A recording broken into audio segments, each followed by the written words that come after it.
The big money, I think, is diverging away from treasuries, which, I don't think there's much of a coincidence, had their worst year ever in the 10-year treasury last year.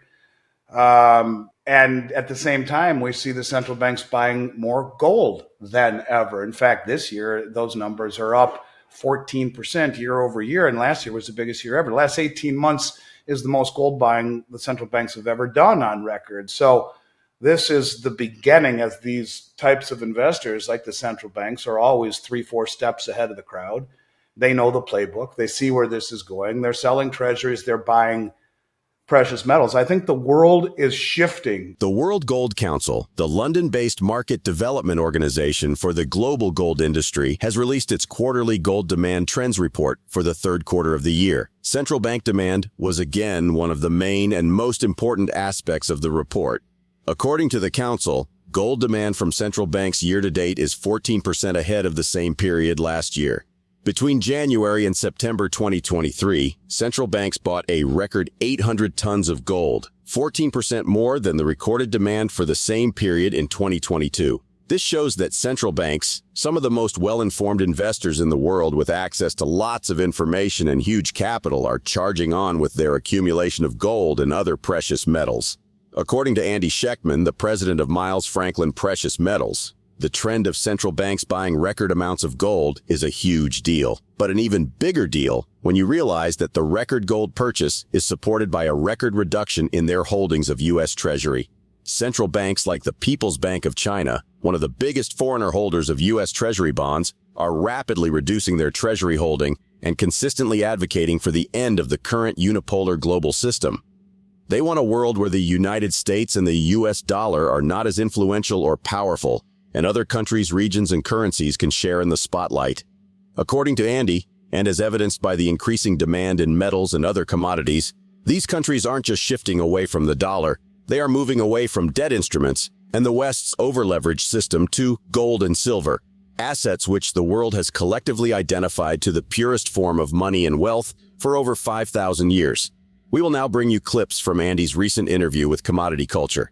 As we do, please take a little time to like this video, subscribe to the channel, and turn on post notifications for more videos like this. Also, ensure you drop your comments and observations in the comments section below. Thanks and enjoy the video. I think that's why they've used the Western suppression to run cover for their accumulation, which I would argue has been going on at least since 2017 or 18, when you saw the repatriation by the central banks from the New York Fed and the Bank of England, starting with the Bundesbank. And in 2018, all of a sudden, those banks bought more gold that year than they did in the 60 years previously combined. That would be like the Dutch National Bank, the Bank of Hungary, Turkey, the Czech National Bank. All of these countries have been on a buying spree, many others on a buying spree, of course, China and India and all of those. But look, let's just, again, like I said earlier, from a historical point of view, using government treasuries and bonds as a savings vehicle is a relatively new concept in the historical context. And I think it's fading. And I think that already the elite have rediscovered gold is and has always been the premier store of value. And I think it's happening in a big way. And as you mentioned, last year, the central banks bought 37 million ounces of gold, a multi-decade record. Over the last 18 months, they bought more than in any time in history. And, so if you talk about this year, you're right. They bought 800 tons so far in the first 9 months of the year. That's up 14% year over year. Last year being the biggest year on record, and now it's up another 14%. And I think, in short, we're on the verge of this shift from in international finance, and gold is going to replace the treasuries, I think, as the premier store of value. And it is happening.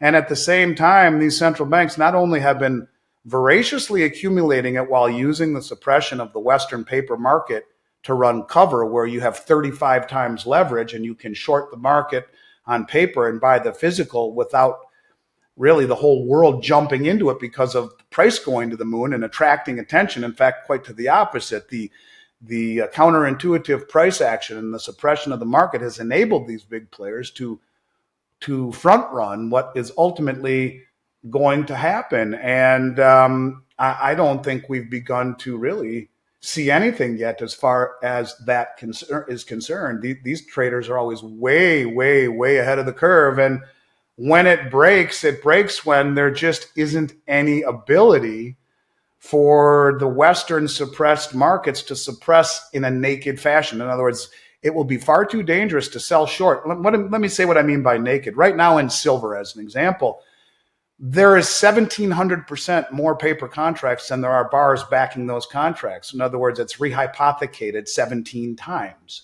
And so if for every one real contract that could be delivered in physical form, 16 won't be, or 17 won't be. You get paper settled. It is rehypothecated. And that's why we're already beginning to see in China, as an example, the Shanghai Gold Exchange has gold price, last I looked, at about $100 higher than the LBMA or the COMEX price. I don't care what these economists tell you is the justification. In my mind, they are trying to arbitrage slowly whatever is not nailed down. And they've already done a good job at pulling stuff out of the COMEX, out of the LBMA. They're pulling the physical commodities, not just gold and silver. You're seeing the industrial metals too. Aluminum and zinc and copper, they're all being accumulated by these nations, and they're using the suppression of the Western markets to do it. At the same time, they're selling treasuries. So if anyone wonders why the treasury market experienced its worst year ever and the yields keep rising and the back end of the curve keeps rising, because they're all dumping their long treasuries. And even at a loss, I think they would rather sell them and shift and transition to gold before things get really dirty. It doesn't take a lot to put two and two together. Western metal suppression and Eastern accumulation, end of fiat debt-based system, and rise of a more superior commodities-backed system. Andy believes many of the events of the past few years are directly linked to what's happening right now. From the insane money printing of the pandemic to the often hypocritical sanctions levied against countries like Iran and Russia for crimes that the United States has done far worse without getting a slap on the wrist. The renowned metals dealer adds that all of these countries are tired of the Western dominance on the rest of the world. But most importantly, they know that the United States economy, much like the rest of the Western world, is weak enough that it can be overthrown without much of a challenge. Andy says there is an end game, and we are drawing so much closer to it. Every time another country dumps more US Treasury and buys more gold, every time the Federal Reserve prints and further weakens the dollar and investors' faith in the United States, every time there is another hike in Treasury yields to attract buyers because investors are showing less and less interest, we draw closer and closer to that end game. The solution, he adds, is to buy more gold and silver now, because there might come a time when there's no more gold or silver left to purchase.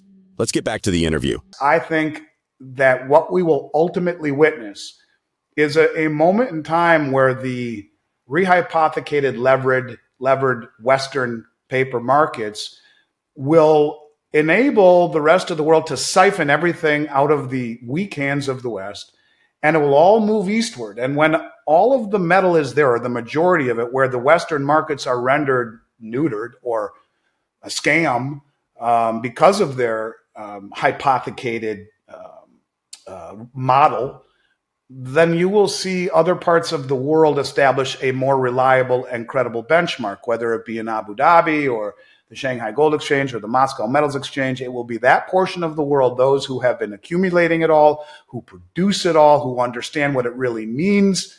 They're going to say, we don't want to buy from your Western system anymore, and we don't believe in your Western system anymore. And in fact, we are going to implement our own system. And, you know, you can see how banks will arbitrage for a few cents a share millions and millions and millions of dollars. Well, how about $100 an ounce? How about putting silver at $50 and watch what happens to all the silver over here that immediately arbitrages over there in a one-time shot to make these bankers very wealthy. And now we have stripped clean all of the physical silver and gold that will be available that would have been available for the people in this country who will wake up last minute and say, whoa, geez, I better get something. And it will define this market, the inability to source product on every level. And that's when the price goes parabolic. That is when the levered paper price on the COMEX, which currently is over 30 times leverage, where all it takes for a company like me to control 100 ounces of gold on COMEX is $7,000 in my margin account.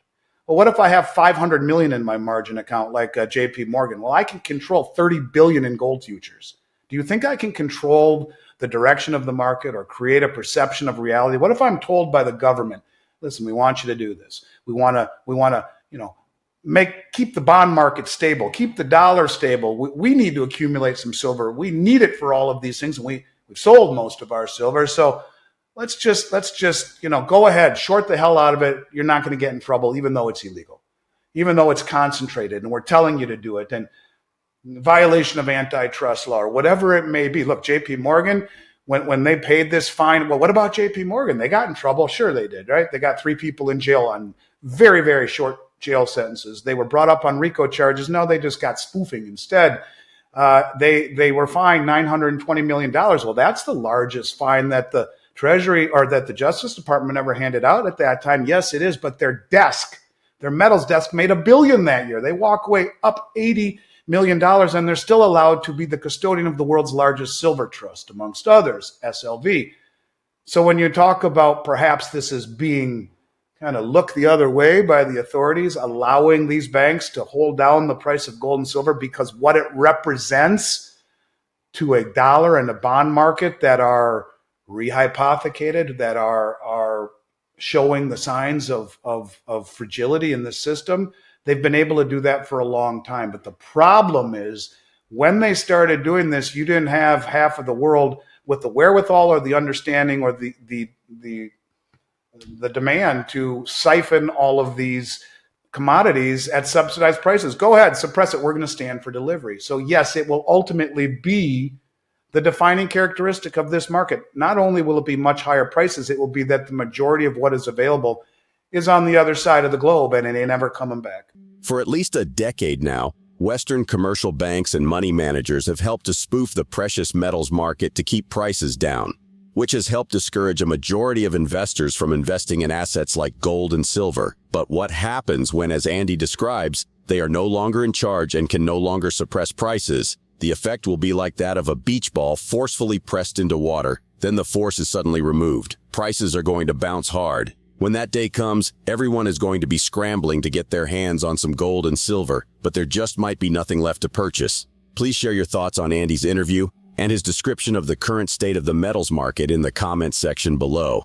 If you are yet to do so, also ensure you like this video, subscribe to the channel, and turn on post notifications for more videos like this. Thanks for watching.